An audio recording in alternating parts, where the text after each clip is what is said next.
في كويتنا دار الصباح الأجاويد، اخوان مريم من وطن المرادي، عدوهم يسفك ايد على ايد، مهما فعل ما اظن تلقى حصادي. هذا ابو ناصر جعل عمره لنا يزيد، بحكمه رضينا ماسكين الايادي، بنقولها بلا شك.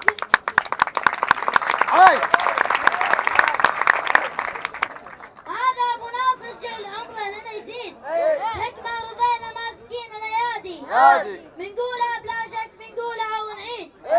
حنا عيالك عند وجه المعادي، رفعتنا بالعلم لكويتنا نفيد، ونبني صروح المجد باجتهادي، متماسكين وحبنا بالخلا يزيد، لاجل الكويت اللي بوسط الفؤادي.